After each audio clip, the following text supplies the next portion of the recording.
नमस्कार साथियों। सीटेट की तैयारी करने वाले सभी बच्चों को वैसे तो बहुत शुभकामनाएं। एक महीने से भी कम समय बचा है आपके एग्जाम में, तो एक छोटा सा इन्फॉर्मेटिव वीडियो लेके आए हैं आपके लिए, जहां हम चर्चा करेंगे कि कैसे आप हिंदी में 30 में से 30 अंक लेकर आ सकते हैं।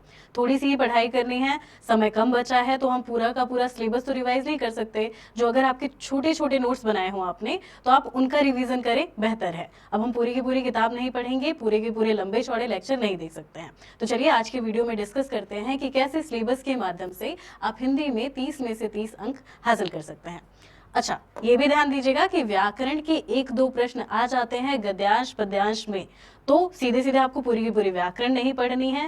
पहले सिलेबस देख लीजिए हिंदी पेडागोजी वाला, उसके अलावा गद्यांश और पद्यांश भी आएंगे। तो 2 खंडों में हमने आपका सिलेबस विभाजित किया है। पहला है बोधगम्यता का, जहां पर गद्यांश और पद्यांश आते हैं।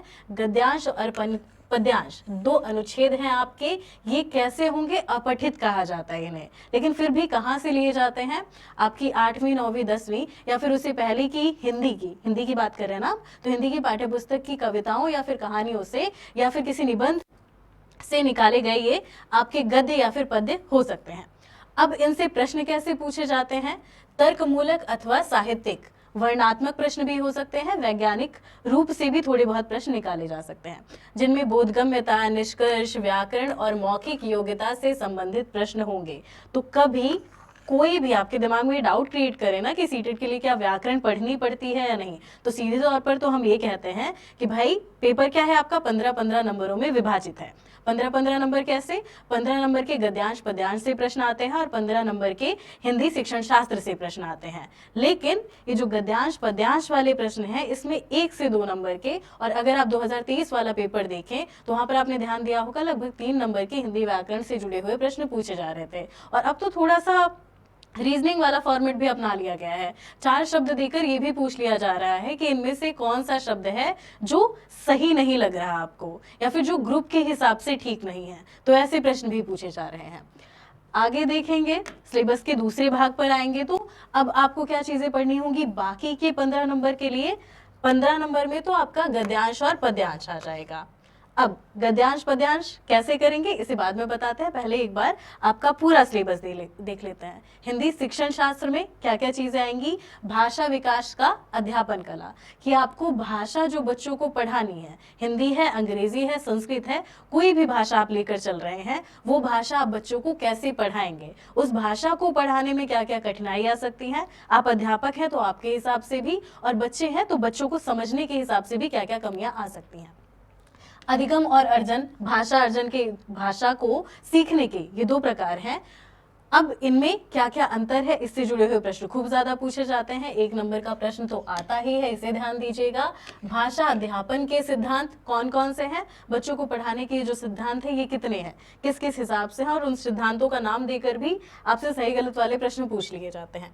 सुनने और बोलने की भूमिका, भाषा का कार्य तथा बालक इसे किस प्रकार एक उपकरण के रूप में प्रयोग करता है। बालक जो सुन रहा है, जो बोल रहा है, वो कैसे सुनेगा, कैसे बोलेगा। आप अध्यापक हैं, आप पढ़ा रहे हैं, आपको ध्यान देना पड़ेगा जो आप बच्चे को पढ़ाएं वो सिर्फ सुने ना, सिर्फ बोले ना, उसे वो समझ में भी आ रहा हो। अगर आप बच्चे को कक्षा के सामने खड़ा करते हैं कि हाँ बच्चे ये अध्याय पढ़ो, तो सिर्फ बच्चा बोले ना, बच्चा जो पढ़ रहा है भले अटक अटक के पढ़े, लेकिन उसे समझ में भी आ रहा हो कि वो क्या पढ़ रहा है। मौखिक और लिखित रूप में विचारों के संप्रेषण के लिए किसी भाषा के अधिगम अर्थात लर्निंग में व्याकरण की भूमिका पर निर्णायक संदर्श, ये भी ध्यान दीजिएगा। व्याकरण की भूमिका भी आपको दिखानी है थोड़ी बहुत, कि अगर आप भाषा पढ़ा रहे हैं तो उस भाषा को पढ़ने में, उस भाषा को समझने में व्याकरण किस हिसाब से लाभदायक है, किस हिसाब से सहायक है। एक भिन्न कक्षा में भाषा पढ़ाने की चुनौतियां क्या क्या आ सकती हैं, इस बारे में भी आपको अध्ययन करना है, इससे भी प्रश्न बनते हैं। भाषा की कठिनाइयां, त्रुटियां और विकार, भाषा कौशल बहुत अच्छा विषय है।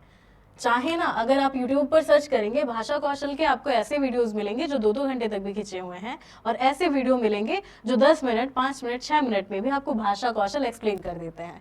टाइम कम है, छोटे छोटे वीडियोस देख लीजिए। अगर अभी तक आपने भाषा कौशल नहीं पढ़ा है, 1 नंबर का प्रश्न इससे फंसी जाता है, क्योंकि भाषा कौशल कितने प्रकार के हैं? 4 प्रकार के। सुनना, बोलना, लिखना, पढ़ना क्या है? भाषा कौशल है, सुबोपाली हम कह देते हैं।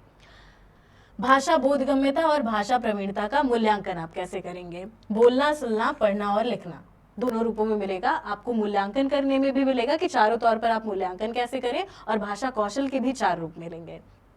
अध्यापन अधिगम, सामग्री, पाठ्यपुस्तक, मल्टीमीडिया, सामग्री, कक्षा का बहुभाषीय संसाधन। ध्यान दीजिएगा, आप बच्चे को पढ़ा रहे हैं तो पाठ्यपुस्तक क्या है, आपकी सहायक है, लेकिन पाठ्यपुस्तक के अलावा भी कौन कौन सी चीजें हैं जो आपकी सहायक होंगी, इन पर भी अच्छा खासा प्रश्न बनता है। 1 या 2 नंबर के प्रश्न इस क्षेत्र से भी पूछे जाते हैं। उपचारात्मक अध्यापन क्या है?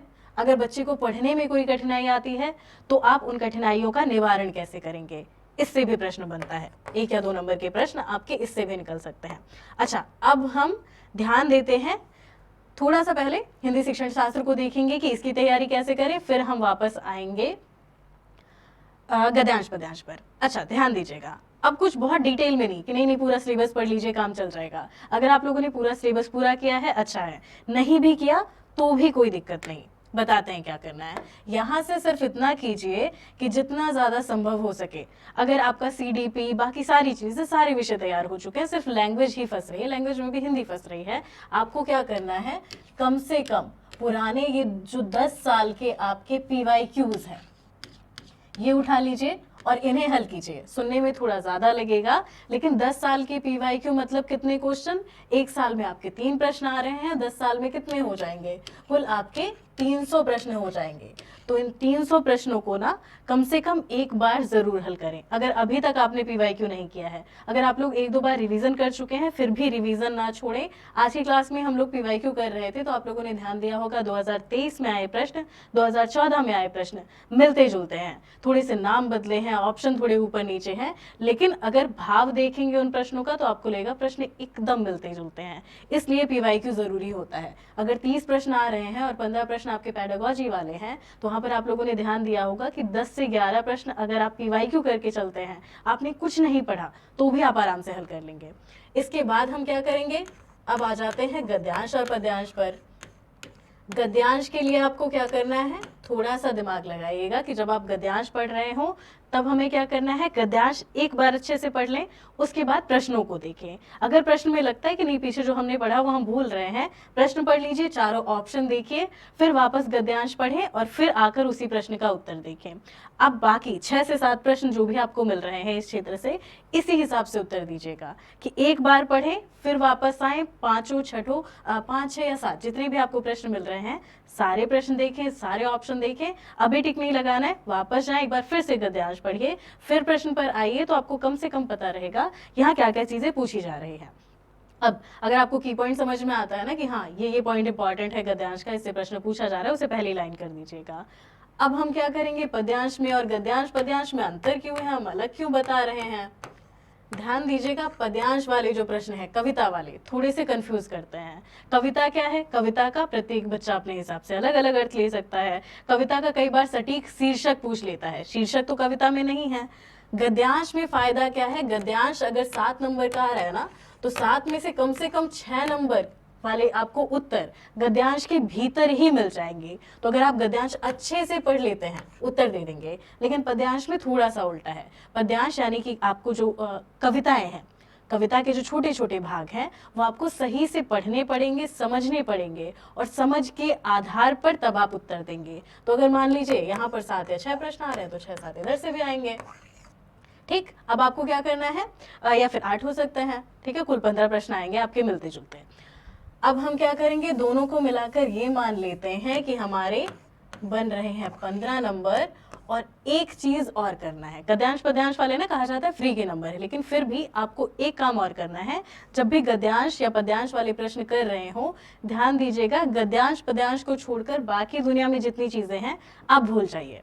कई बार सीधी सीधी चीजें पूछ लेता है कि हाँ झगड़ा खत्म करने के लिए इनमें से कौन सा ऑप्शन आपके हिसाब से ठीक है, समझ में आता है, आपके हिसाब से पूछा, तब हम क्या करेंगे, अपने हिसाब से उत्तर लगाते हैं। लेकिन जब गद्यांश या पद्यांश से कोई पंक्ति निकाल कर प्रश्न पूछा जाए तब आप क्या करेंगे, गद्यांश या पद्यांश के हिसाब से ही उत्तर देंगे। अगर गद्यांश में लिखा है कि लड़ाई खत्म करने का, झगड़ा खत्म करने का सही तरीका क्या है, आप भी उस इंसान से लड़ पड़े, तो आपको वही टिक लगाना है, अपने दिमाग का सोचा हुआ उत्तर नहीं। बहुत छोटी सी बात है, लेकिन कई बार हम तेजी में हड़बड़ी में ये वाली गलती कर देते हैं। तो आपको क्या करना है, गद्यांश पद्यांश एकदम सही से दिमाग में बिठाना है, फिर प्रश्नों को हल करना है। ये भूल जाएंगे कि हमारे हिसाब से सही उत्तर कौन सा होगा, हमारे हिसाब से नहीं, कविता के हिसाब से, या फिर जो आपका गद्यांश है गद्य के अंश के हिसाब से, या फिर पद्य के अंश के हिसाब से सही उत्तर क्या होगा। इतनी चीजें ध्यान में रखें, आपका एग्जाम बहुत अच्छा जाएगा। आप सभी को आपके एग्जाम के लिए बहुत बहुत शुभकामनाएं। मिलते हैं क्लास में, तब तक के लिए अपना बहुत बहुत ध्यान रखें। धन्यवाद।